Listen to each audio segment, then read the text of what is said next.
यंदा गुढीपाडव्याचं करूया स्वागत जोरात. आणूया नवीन Hyundai कार घरात. सोनेरी पावलांनी करूया शुभ मुहूर्ताची सुरुवात. खरेदी करा Hyundai Santro आणि Hyundai Grand i10 आणि मिळवा सुनिश्चित 3 ग्रॅम गोल्ड कॉइन. सोबतच Santro वर 31,000 पर्यंतचे व Grand i10 वर 95,000 पर्यंतचे स्पेशल बेनिफिट्स. त्वरा करा, आज जवळ Hyundai शोरूमला भेट द्या. अति लागू. राजापूर तालुक्यातील मिडगाव येथे लोकसभेच्या निवडणूक प्रचारार्थ लोकसभेचे स्वाभिमान पक्षाचे उमेदवार निलेश राणे यांच्या सभेचे आयोजन करण्यात आले होते. यावेळी माजी मुख्यमंत्री नारायण राणे यांनी उद्धव ठाकरे, रत्नागिरी जिल्ह्याचे पालकमंत्री रवींद्र वायकर, खासदार विनायक राऊत यांच्यासह आमदार राजन साळवी यांच्यावर शिरसंधान साधले. चायनीज हवंय, चिकन खायचंय, चमचमीत मासे सुद्धा खायचे, मग आता चिंता कसली. घर बसल्या त्या ऑर्डर, ती पण कुडाळ मधल्या कुठल्याही रेस्टॉरंट मध्ये. चला तर मग ऑर्डर नोंदवा मेन्यूकार्ट.org या वेबसाईटवर. गुढीपाडव्यापासून शुभारंभ. मिडगाव येथे लोकसभेच्या निवडणूक प्रचारार्थ आयोजित सभेला नारायण राणे व निलेश राणे यांचे दमदार स्वागत करण्यात आले. शिवप्रतिमेला पुष्पहार घातल्यानंतर सभेची सुरुवात करण्यात आली. यावेळी व्यासपीठावर जिल्हाध्यक्ष रवींद्र नांगरेकर, सचिव दीपक बेनरे, राजापूरचे तालुका अध्यक्ष हनीफ काझी, स्वाभिमानचे नेते विलास पेडणेकर, राजन कुसेकर, मुंबईचे जिल्हा अध्यक्ष राजेश आटले, संदीप कुडतळकर व अन्य मान्यवर उपस्थित होते.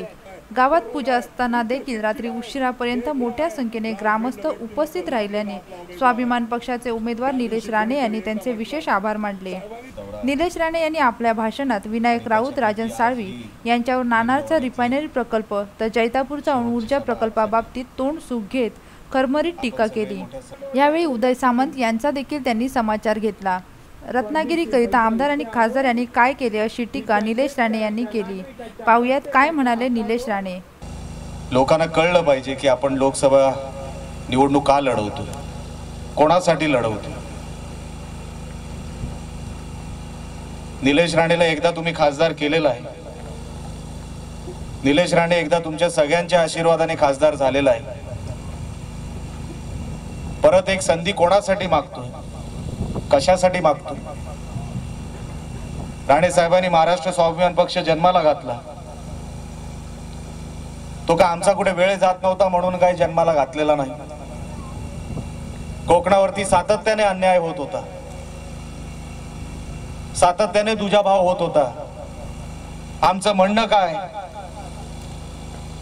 हे कॅबिनेट मध्ये किंवा त्या मंत्रालयामध्ये सांगणारा फक्त एकमेव माणूस, त्यांचं नाव म्हणजे नारायण राणे. तुम्ही विचारा आता कुठल्या मंत्रालयाच्या कुठल्या अधिकाऱ्यांनी आणि कुठल्या मंत्र्यांनी विषय काढले कोकणाचे. आज राजापूर लांजा मतदारसंघाचा उल्लेख सुद्धा नाही त्या मंत्रालयामध्ये, त्या विधानसभेमध्ये. 5 वर्ष झाली, 5. त्या विधानसभेमध्ये हा आमदार बोललेला एक प्रश्न तुम्ही बाहेर काढा, एक विषय सुटला त्या विधानसभेच्या माध्यमातून, भाषणाच्या माध्यमातून, असा एक विषय तुम्ही सांगा. आपण फक्त यांची बोलबच्चन ऐकत बसायची, यांच्या घोषणा ऐकत बसायच्या. वर्षानुवर्ष, म्हणजे मला असं वाटतं जवळपास 25 वर्ष कोकणामध्ये एक हाती शिवसेनेची सत्ता, एक हाती. ग्रामपंचायती त्यांच्या, त्या अगदी थेट पालकमंत्री पण त्यांचा. असं किती वर्ष चालणार. माता भगिनीने आता विचार करावा, आपल्याला आहे तिथेच ठेवलं. आज पण बघा आजूबाजूच्या परिसरामध्ये आपला इकडचा तरुण नोकरी मागायला कुठे जाणार आहे. काय केलं या आमदार खासदारांनी की आम्ही नोकरी मागायला आमच्या तरुणांनी, इकडच्या बेरोजगारांनी कुठेतरी बायोडेटा घेऊन जावावं आणि सांगावं की मला इकडे नोकरी पाहिजे. हा आपला आंबा वाचावा असा एक तरी कारखाना, वेअर हाऊस, कोल्ड स्टोरेज. अहो रिलायन्स वाले साहेबांच्या एका फोनवर येऊन इकडे आंबा घेऊन गेले असते वर्षभर. एक तरी कोल्ड स्टोरेज ह्या आमदारांनी बनवलं का की आमचा आंबा ज्याला मँगोला जातो, स्लाइस मध्ये, बॉटल मध्ये जातो, तो वर्षभर लोकांना मिळावा, शेतकऱ्यांना त्याचा भाव मिळावा, असा एक तरी प्रकल्प, एक तरी कारखाना या आमदारा खासदारांनी आणला का. अहो निलेश राणे खासदार असताना 1200 कोटीचा एक फूड पार्क मला इकडे आणायचा होता, पण तो नाही येऊ शकला. योगायोगाने मी पडलो. अहो विचार करायचा तर पुढचा करायचा की 25 वर्षानंतर माझ्या माता भगिनींना, माझ्या तरुणांना इकडे काय मिळणार? 25 वर्षानंतर एक पिढी जेव्हा उभी राहील तेव्हा सांगेल की आमचं दरडोई उत्पन्न हे 5 लाखाच्या घरात गेलं, ते काम निलेश राणेचं असेल. आम्ही 5वी आणि आम्ही बारशाला जात नाही. अहो 5वी आणि बारशाला जायला वेळ वेगळी असते. एक लोकप्रतिनिधीचं काम काय असतं? लोकप्रतिनिधीचं काम असतं की तुम्ही कारखाने कुठले आणणार, नोकऱ्या किती देणार, लोकांचा जीवनमान उंचेल असं काय करणार. त्या विधानसभामध्ये किंवा पार्लिमेंटमध्ये आपले प्रश्न मांडायचे. चला जैतापूर नको, चला नाणार पण नको. जे लोकांना नको तेव्हाही सांगितलं होतं. मी खासदार होतो तेव्हाही सांगितलं होतं, आम्ही काँग्रेसमध्ये होतो, की लोकांना जर जैतापूर नको असेल तर आम्ही पहिला लात मारू त्या गेटवर. हे सांगणारे पहिले आम्हीच होतो, पण ते फक्त आमच्या अंगावर शिकवलं. विचार करा, तेव्हा जैतापूरचं एवढं मोठं रान उठवलं कोणी उठवलं? याच आमदारांनी. राणे असे कधी बोलले नव्हते की जर जैतापूर तुम्हाला नको असेल तरी आम्ही आणणार, असं राणे कधी बोलले नव्हते. एक चित्र असं उभं केलं जसं काय जैतापूर आमचीच प्रायव्हेट लिमिटेड कंपनी आहे, आम्हीच जैतापूरला इकडे आणलं, अणुऊर्जा प्रकल्प आम्ही आणतोय. अहो तेव्हा पहिलं स्टेटमेंट माझं होतं की जर जैतापूर नको असेल, ती काँग्रेसची भूमिका होती, जर नको असेल तर पहिली लात निलेश राणे त्या गेटवर मारेल, हे स्टेटमेंट माझं पहिलं होतं.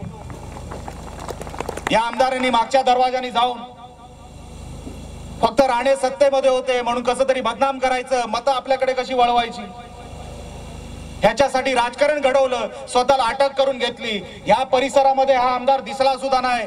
परिसर कुठला होता? तो अणुऊर्जाच्या बाहेर, त्या प्रकल्पाच्या बाहेर जिथे गावं होती तिकडे जाऊन अटक झाली. विचार करा तो काळ 2014चा. काय रान पेटवलं होतं इकडे, जसं काय जैतापूर आम्हीच आणलं. आता पण नाणार मध्ये तेच करायचं होतं त्यांना, पण इकडे लोक एक संघ राहिली.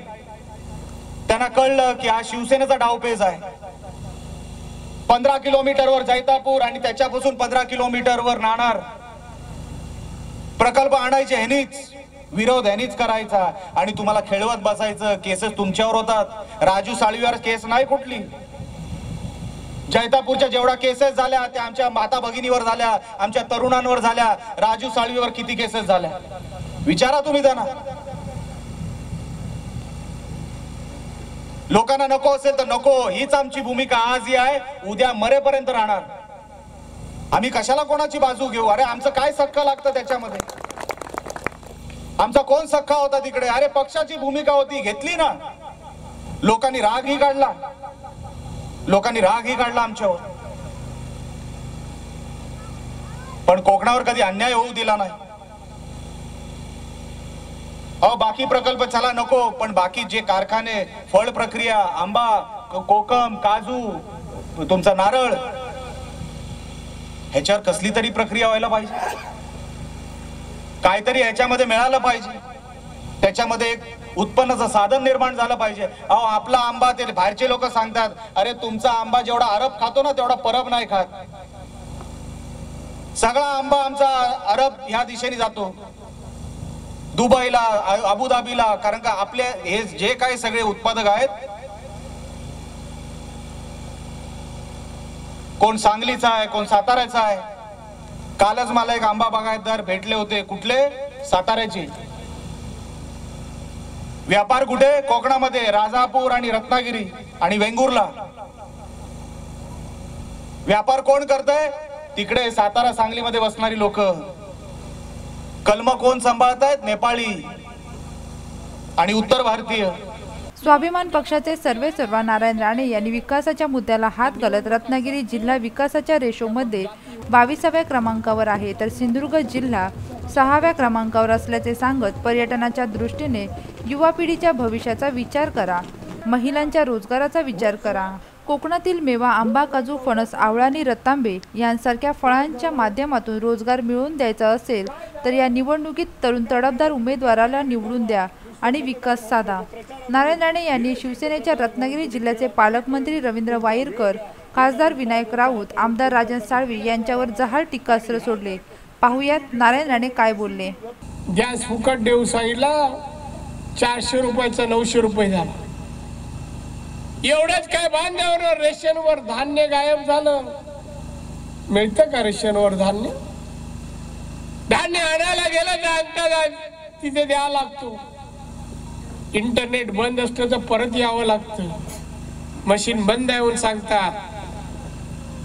याच्यापूर्वी वृद्ध माणसं आपल्या शेजारा पाजाऱ्याकडे कार्ड द्यायची, पैसे द्यायचे, सांगायचे आम्हाला आमचं धान्य आणून द्या, मला जाता येत नाही रेशन कार्डवर. शेजारी पाजारी आणून द्यायचे. आता नाही चालत. तिथे जाऊन अंगठा द्यावा म्हणजे रिक्षाला परत 500 रुपये घ्या. काय चाललंय ही काय चालली आहे परिस्थिती? एवढी भयानक परिस्थिती आहे. तरी निवडून आलेले आमचे लोकप्रतिनिधी, खासदार, आमदार, पालकमंत्री काय बोलत नाही, मंत्री काय बोलत नाही. ही अवस्था आहे लोकांची. नोटबंदी नंतर पैसे गायब झाले. नोटबंदी नंतर लोकांचे हाल अपेष्टा चालू झाले. कारखाने बंद पडायला लागले. बेकारी वाढली. आतापर्यंत 2 कोटी नोकऱ्या तर मिळाल्याच नाही, पण 3.5 कोटी लोक नोकर बेकार झाले. 3.5 कोटी. सांगा मला ही परिस्थिती. त्यावेळेला जर आपण विचार केला असता, लाटेमध्ये मत दिली नसती, तर हे दिवस आले नसते हे दिवस.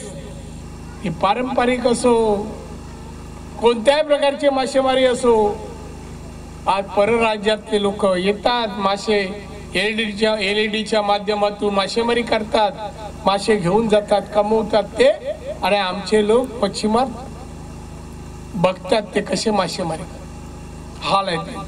माझ्याकडे येऊन सांगतात दया ट्रॉलर वर काढलेत सध्या सगळ्यात, मासेमारीला जात नाही. कोणाचे परदेशी ट्रॉलर येऊन आमचा जीव घ्यायचे, कोण जबाबदार? मग खासदार काय बोलतो का? हा उद्धव ठाकरे एक बोलला परवा एक वाक्य बोलला, नाणार घालवलं, आता मी एलईडीची मासेमारी घालवणार. कशी होते रे जरा सांग बघू. एलईडीची मासेमारी कशी होते? रापंडे मासे कसे पकडतात सांग बघू. तुला काय मासेमारीचं माहिती आहे? आणि आज बोलतोस निवडणुकीमध्ये 5 वर्ष होत नव्हती एलईडीची मासेमारी, 5 वर्ष हा विषय नव्हता, तेव्हा झोपला होतास का? तेव्हा काय बोलला नाही, आता बोलतो घालवणार, जसं नाणार यांनी घालवलं. बंधू भगिनी, आम्ही जर नसतो ना, नाणार गेलं नसतं. आम्ही आलो इकडे, निलेशने सुरू केलं, नितेश सुरू केलं, आणि मी आलो. ज्याला काही झालं तरी काही होऊ दे, पण नाणार होऊ देणार नाही.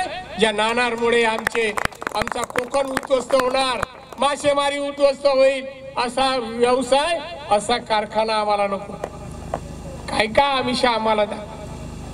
उद्धव म्हणतो मी घालवलं. कसं रे बाबा, आणला कोणी? मुख्यमंत्री रत्नागिरीला आले होते. मुख्यमंत्र्यांनी विधिमंडळात अधिवेशन चालू असताना ऑन रेकॉर्ड मुख्यमंत्री बोलले, रत्नागिरीमध्ये पण, हाऊस मध्ये पण, की हा नाणार प्रकल्प आनंद गीते आणि विनायक राऊतने आणलेला आहे. सांगा मला, मुख्यमंत्री खोटं बोलू शकतात? आणि रेकॉर्डवर नाही आणला या लोकांनी. मंत्री कोण आहे? उद्योग मंत्री. नको ते उद्योग करणारा कोण मंत्री आहे? महाराष्ट्र मंत्री म्हणून एकच मंत्री आहे, त्याचं नाव सुभाष देसाई.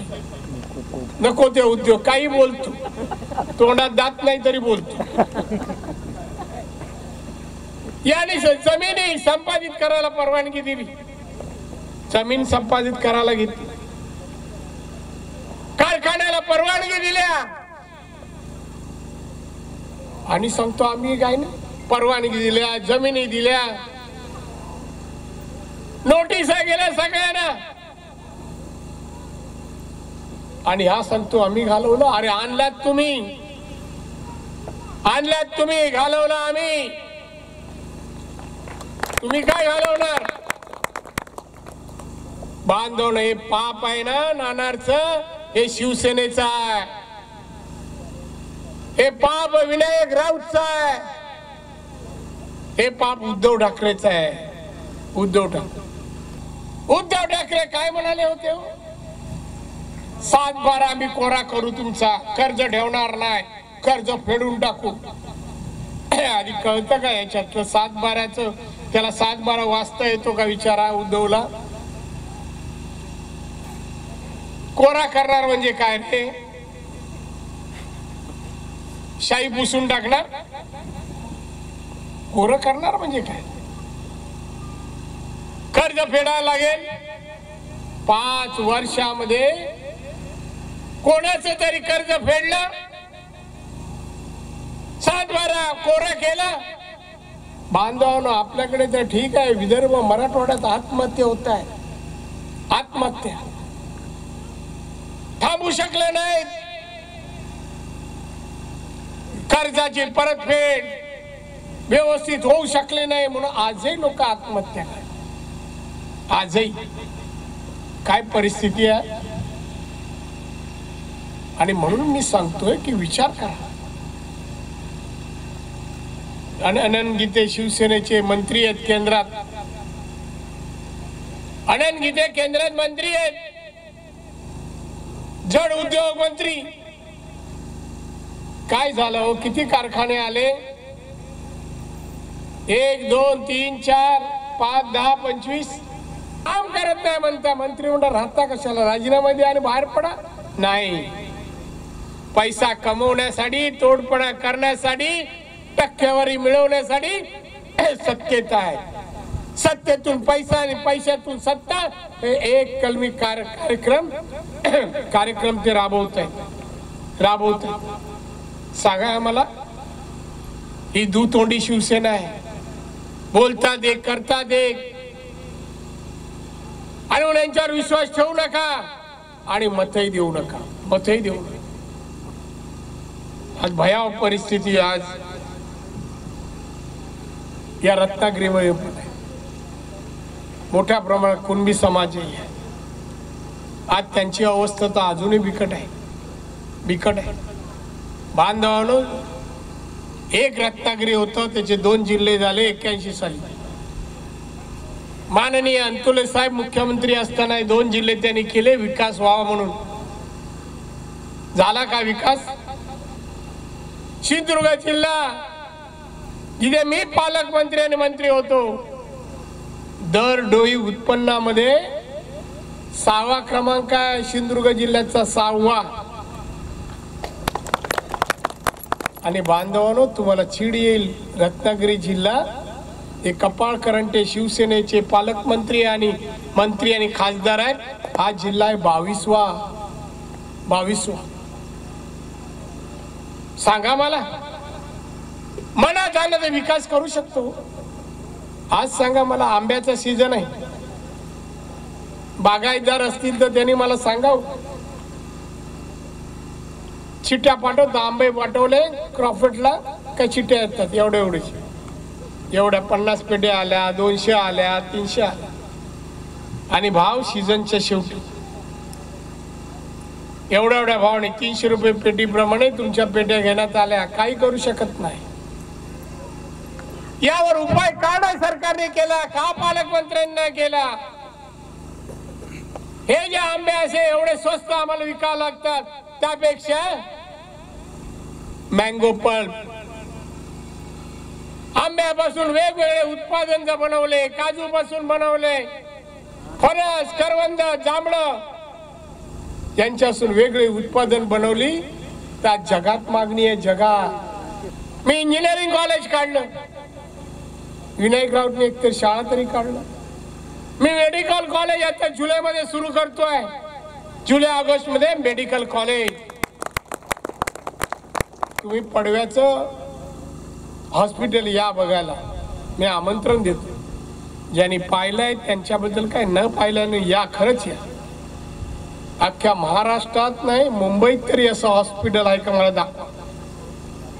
या बघा, आतमध्ये फिरा. सगळ्या मशिनरी अमेरिका, जपान आणि जर्मनीच्या आहेत. अत्याधुनिक मशिनरी, सगळ्या रोगांचं निदान करून उपचार केले जातात. त्या हार्टचं असो, किडनीचा असो, कोणताही रोग असो, आता मुंबईत जायची गरज नाही, आता कोल्हापुरात जायची गरज नाही ना गोव्याला. तुम्हाला इथेच उपचार होऊ शकतात. हे मी करू शकतो, हे करू शकत नाही? सांगा.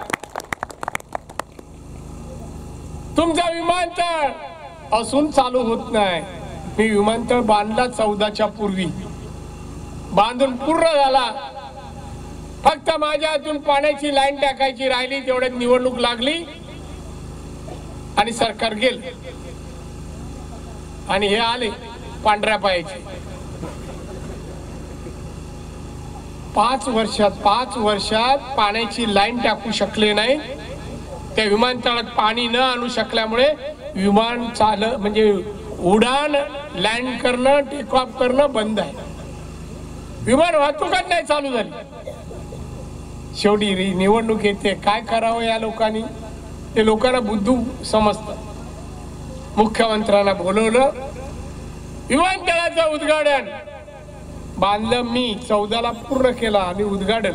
मला या आमंत्रण आलं, मी आमंत्रण आलं पाहिलं नव्हतं. जाताना ज्या दिवशी उद्घाटन त्या दिवशी सकाळी जाताना कार्ड हातात घेतलं आणि वाचलं